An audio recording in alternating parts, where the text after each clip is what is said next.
જય શ્રી કૃષ્ણ વૈષ્ણવો, દેશ વિદેશમાં બસતા મારા વાલા વૈષ્ણવો તથા મારા ખાસ યુવા મિત્રો, સર્વપ્રથમ આપણે આપણે ઈષ્ટદેવનું સ્મરણ કરીએ.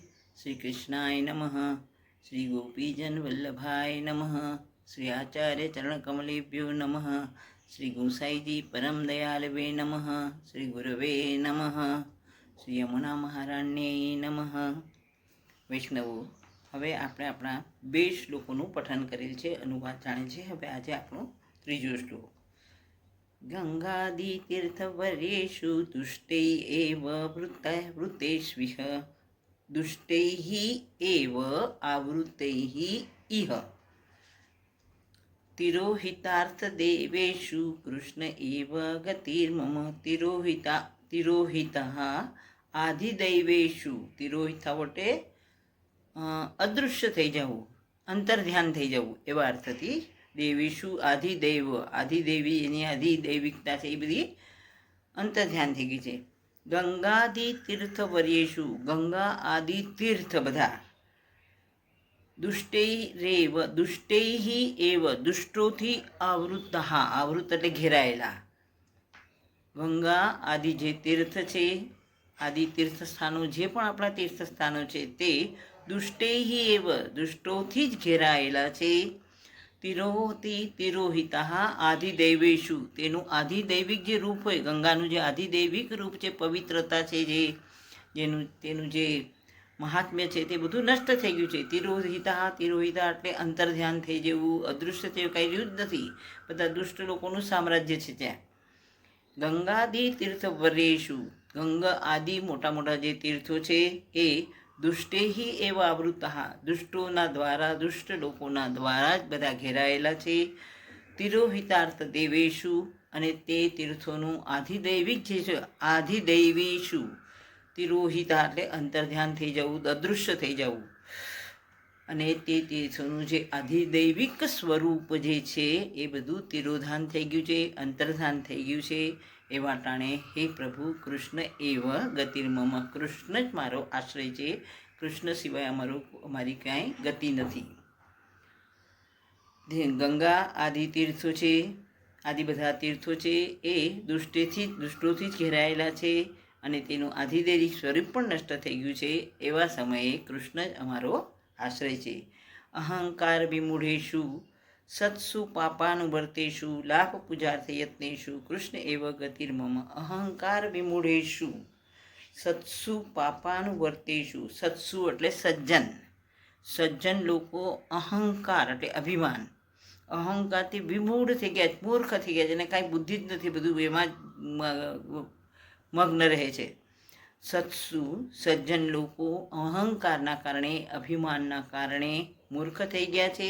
અને પાપા અનુવર્તીશું, પાપનું અનુસરણ કરે છે. કેવી રીતે?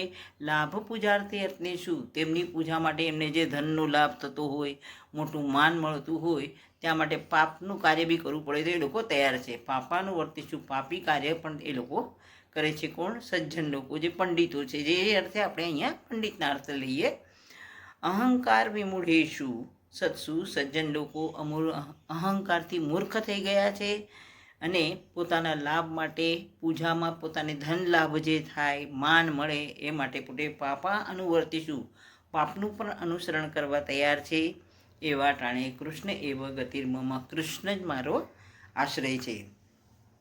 અપરિજ્ઞાન નષ્ટેષુ અહંકાર વિમૂઢેષુ સત્સુ પાપાનુવર્તેષુ, સજ્જન લોકો અહંકારથી મૂર્ખ થઈ ગયા છે, વિમૂઢ થઈ ગયા છે, અને પોતાના ફાયદા માટે, પોતાને ધન લાભ થાય, પોતાને માન મળે એ માટે તે પાપનું પણ અનુસરણ કરે છે. એવા સમયે કૃષ્ણ જ મારી ગતિ છે. અપરિજ્ઞાન નષ્ટેષુ મંત્રેષ્વ વ્રતયોગીષુ તિરોહિતાર્થ દેવેષુ કૃષ્ણ એવ ગતિર્મમ. અપરિજ્ઞાન નષ્ટેષુ એટલે જ્ઞાનનો યથાર્થ એવો અર્થ પણ નષ્ટ થઈ ગયો છે, જ્ઞાન શું છે એ પણ નષ્ટ થઈ ગયું છે. મંત્રેષુ વ્રતયોગીષુ, મંત્રમાં અને વ્રતમાં પણ બધું. તિરોહિતાર્થ દેવેષુ એટલે એનો જે ભાવાર્થ,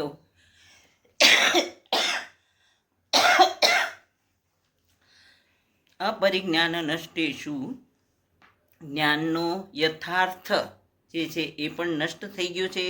મંત્રેશ્વ વ્રતયોગીશુ મંત્રમાં અને વ્રતમાં એમાં પણ જે અર્થ દેખાવો જોઈએ એ પણ તિરોધાન થઈ ગયું છે, તે અંતર્ધાન થઈ ગયું છે. મંત્ર કરતા હોય, જે મંત્ર જપ તપ જે પણ બોલતા હોય એનો પણ કાંઈ અર્થ કાંઈ વ્યવસ્થિત નથી. તિરોહિતાર્થ દેવેશુ એમાંથી દેવતા જે છે એ પણ નષ્ટ થઈ ચૂક્યા છે. દેવતાઓનું જે આધિપત્ય હોય એ પણ નષ્ટ છે.